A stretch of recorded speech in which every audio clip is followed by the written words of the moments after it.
He's not gonna make it far. No, estoy hablando ahorita, por favor. Juega el teléfono.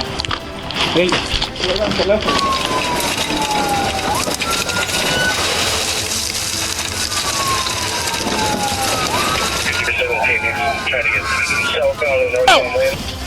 Get out!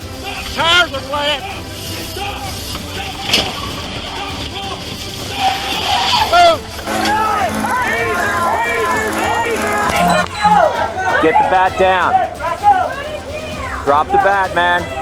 Drop the bat. Drop the bat.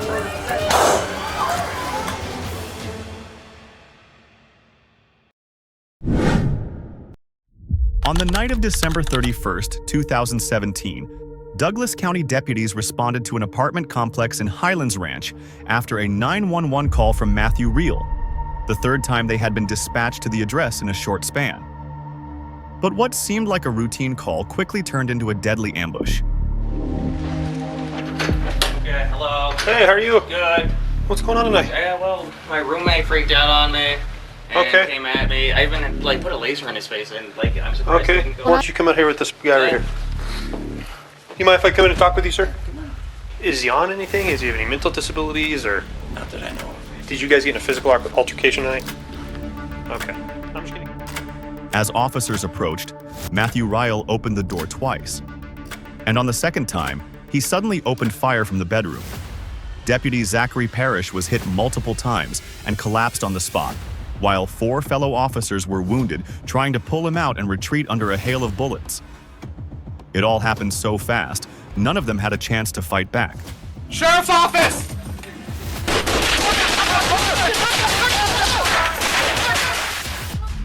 Despite reinforcements, Reel continued to fire relentlessly, rendering all initial attempts to subdue him ineffective. It wasn't until 7:30 a.m., more than 90 minutes after the first shots were fired, that the SWAT team reached the scene, neutralized the suspect, and recovered their fallen comrade's body. They're still in there. We have 1 deputy down inside the apartment. I'm not getting anything from him. All of us have been hit at least once. The shooting left Deputy Parrish dead, with 4 officers and 2 civilians injured, and revealed a premeditated plan.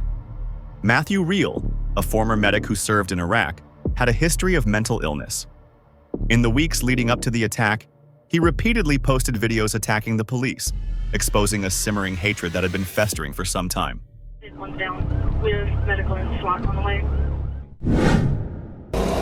121st now, 1830. September 28, 2021.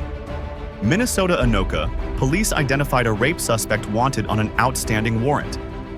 He immediately fled, speeding onto the highway despite his vehicle being damaged in a prior crash. Concerned for public safety, officers initially held off on performing a pit maneuver. It wasn't until the suspect neared Highway 65, recklessly running red lights, that they seized the chance to close in and apprehend him after a breathless pursuit. But that was only the beginning. 117, southbound, dragging part of his car.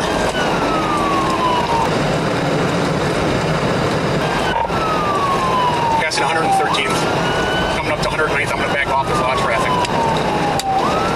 1831.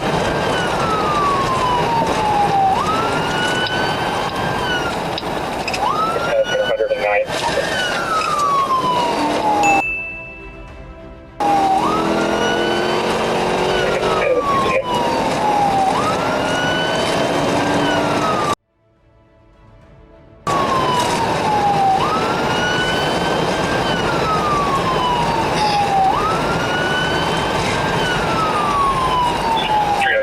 Stacking up, phone calls on board. Let's see him coming up here.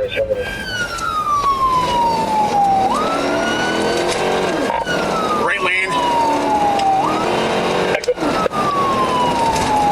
David 14 southbound. Sticks were a good hit. 1833. You waiting in the vehicle or in the store?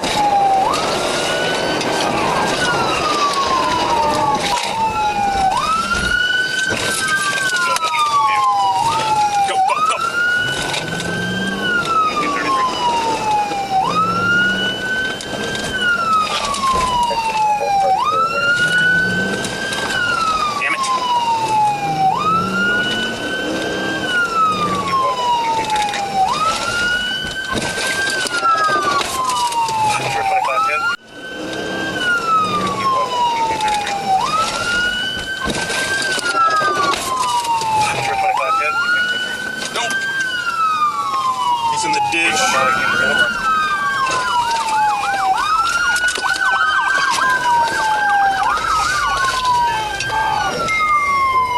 Also, I believe she's an 8th ambulance and rescue.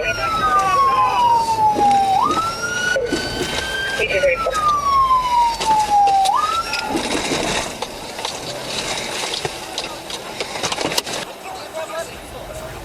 Grab him less lethal.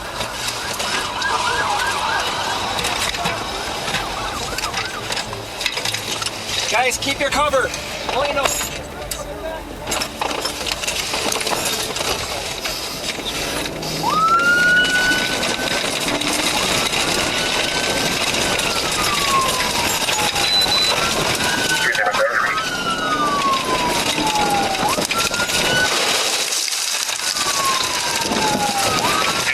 Trying to get southbound and northbound lane. 3017, copy, trying to get southbound and northbound lane in 1035.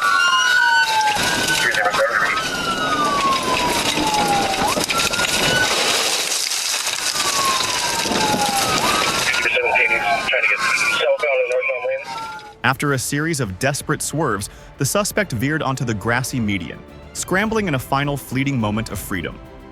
But in the blink of an eye, officers stormed in like a whirlwind, cutting him off and using full force to bring him down, ending the high-stakes pursuit with a dramatic, inescapable finale.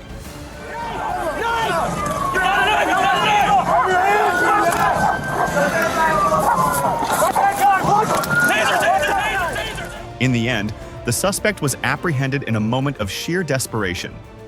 Despite his serious criminal record and the threat he posed to the community, he was not sentenced to prison. Instead, he was found not criminally responsible due to mental illness and was committed indefinitely to a psychiatric facility. A conclusion that left many with a lingering sense of unease.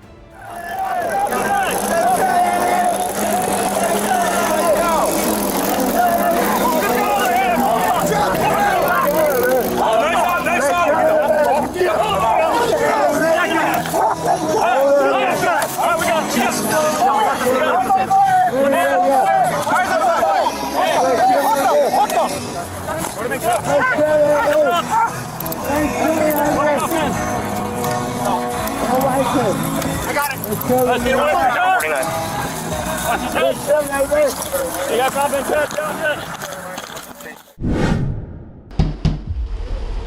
On July 6, 2021, Houston police responded to a domestic violence report at 7525 Park Place Boulevard, where the victim claimed she had been choked. As officers approached, the suspect refused to cooperate, escalating what could have been a routine intervention into a bloody tragedy that ultimately claimed a life. A ver, véngase para acá. Quiero hablar contigo. Aquí nomás todo bien.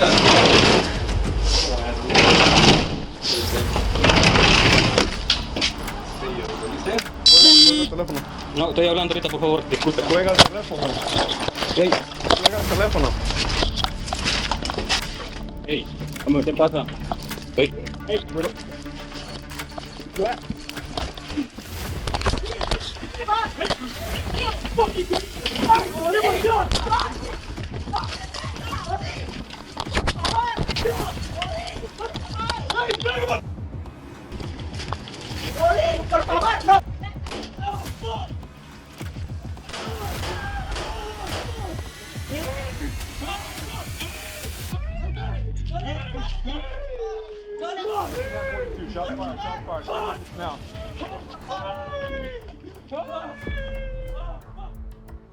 As officers moved in to make the arrest, the suspect resisted violently and even attempted to grab an officer's gun, forcing them to open fire and fatally shoot him.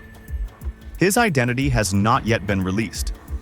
Amid the chaos, Francis Vasquez Benitez, the suspect's 18-year-old roommate, suddenly grabbed an officer's arm in an attempt to interfere, leading to his immediate arrest and charges for assaulting an officer in the line of duty.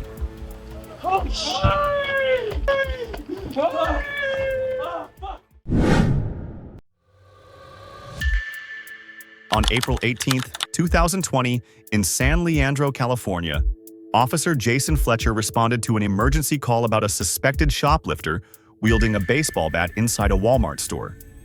When he arrived, the suspect was still aggressively swinging the bat through the air like a warning, forcing everyone nearby to keep their distance.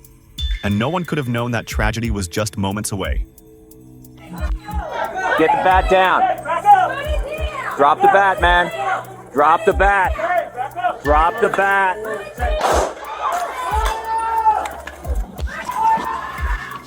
Shot fired, start medical. Sit down.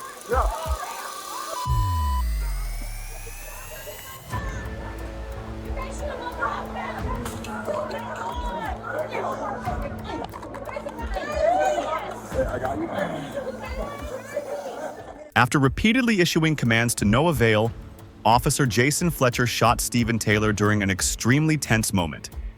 Even after collapsing, Taylor was tasered and handcuffed on the spot, and later died.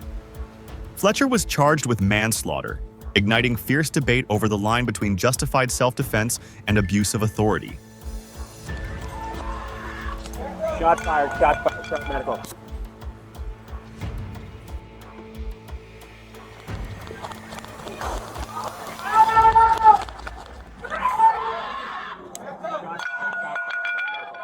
Sit down. Yeah.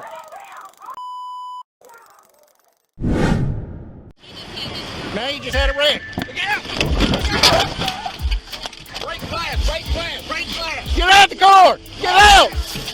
Get out! Tires are flat. Move!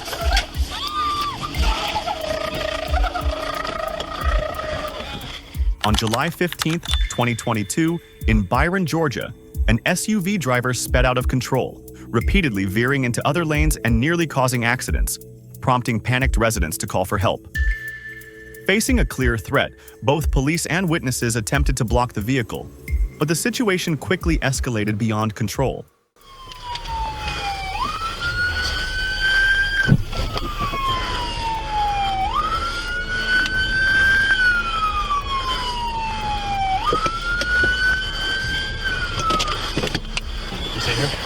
Yeah.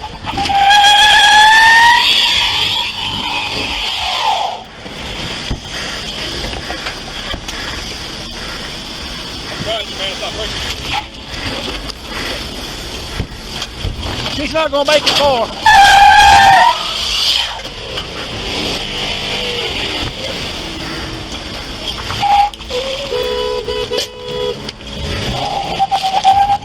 Go. Even after being stopped and with smoke billowing from the vehicle, the suspect still desperately struggled to escape the cabin. But what happened next truly left everyone stunned.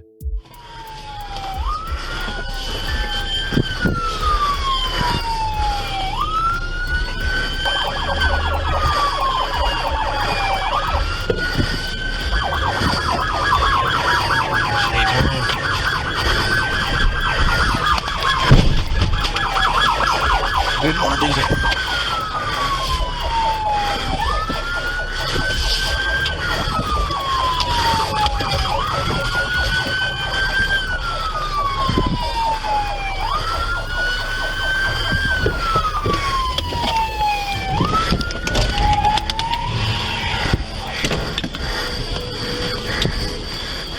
We got it.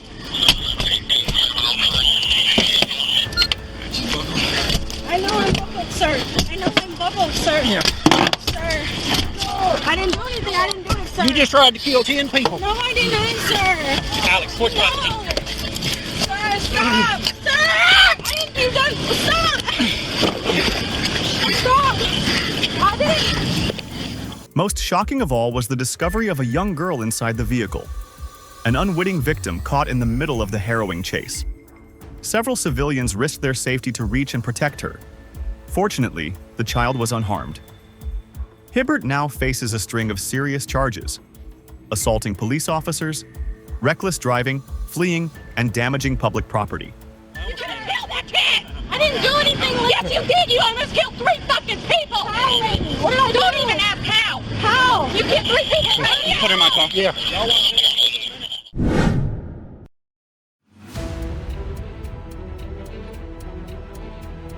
March 25th, 2020, Sarasota, Florida. Police were dispatched to a Circle K gas station after receiving a report of arson. Upon arrival, the suspect was burning items inside the store and attempting to flee. The fire was still smoldering. Without hesitation, the officer on duty rushed in to put out the fire, then immediately rushed out to chase the suspect. Affirmative.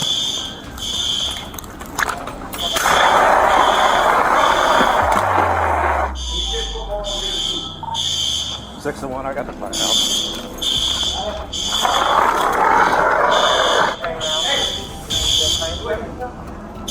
I would roll them.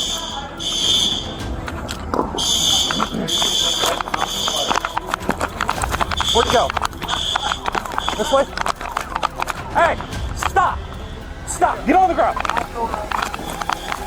He threw lighter fluid on me.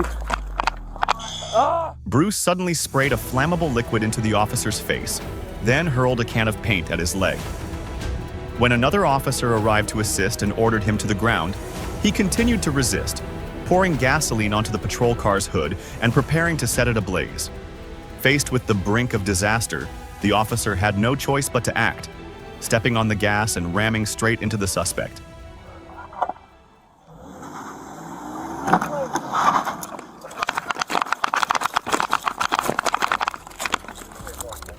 David Bruce was successfully apprehended and is currently being held on multiple charges, including aggravated arson, assaulting a police officer, and property damage.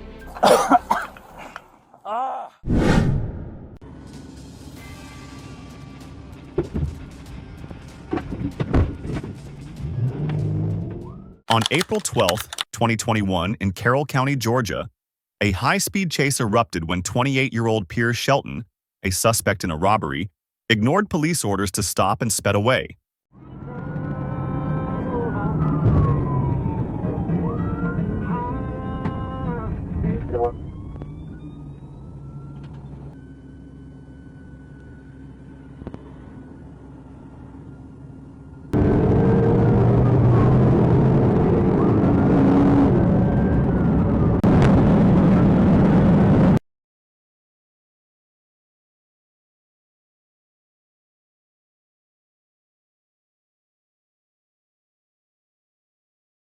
Shelton sped away at high speed but was quickly caught up by police, who executed a pit maneuver. Suddenly, the passenger suspect pulled out an AK-47 and opened fire on Sergeant Rob Holloway, striking him in the head and leaving him critically injured, marking the beginning of an unimaginable nightmare.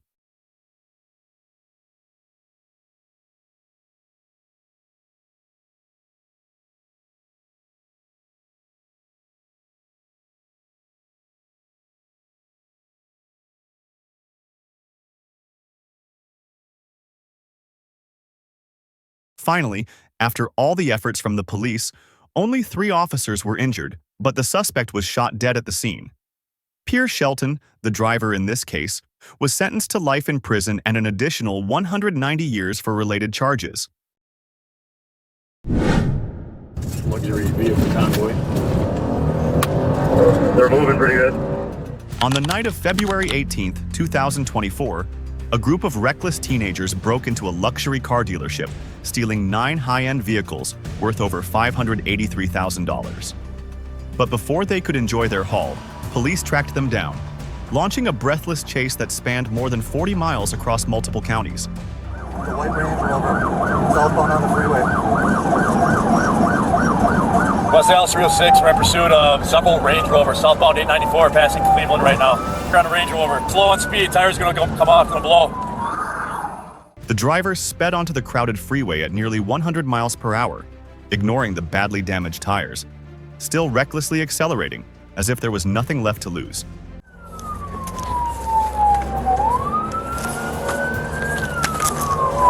They're gonna bail, they're gonna bail. Jumpers back on up. All right, that other sheriff, watch that other one in front of it. There's another Range Rover slowing down to cover for this car. Hey, hold on, flag. You want to take the URL? All right, he's slowing down, or at least down. Well, yep, he's gonna lose it.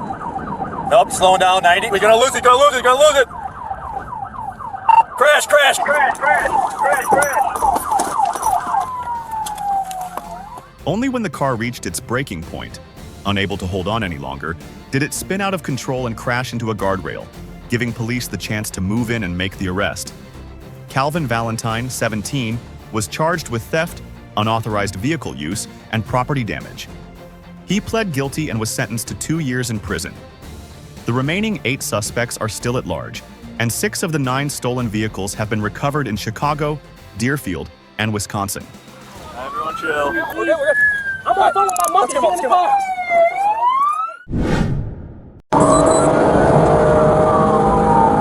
Morning of March 2nd, 2022, a 911 call reported a woman allegedly kidnapped by an armed suspect. Officer Robert Duran of the Santa Fe Police Department immediately joined the pursuit on Interstate 25, near Calle Juan Tabo, south of the city. While fleeing, the suspect suddenly drove against traffic on the northbound lanes, triggering a devastating crash.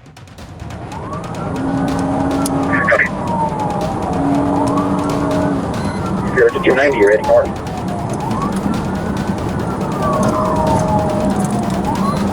We're approaching the Kleins corners. And he just turned around. We are now moving back, headed back onto I-25. And now we're headed back into Santa Fe. Speeds are at 40.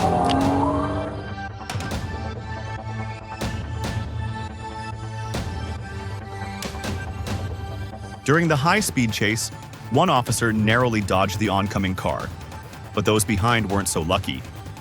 Officer Robert Duran, 43, of the Santa Fe Police Department, and Frank Lovato, 62, a former firefighter, were killed in the harrowing head-on crash, their lives cut short in an instant.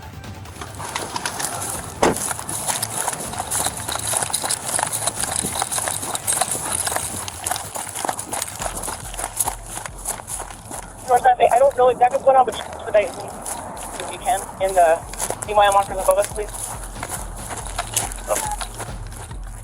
Moments later, officers rushed to the crash scene. One officer, who had narrowly escaped, couldn't hold back his emotions as he witnessed the heartbreaking loss of his colleague.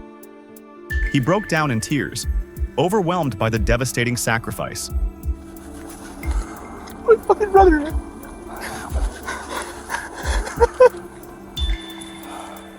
Once the scene was secured, authorities quickly launched an investigation and discovered that Janine Jaramillo, 49, who had claimed to be a kidnapping victim, was in fact the driver.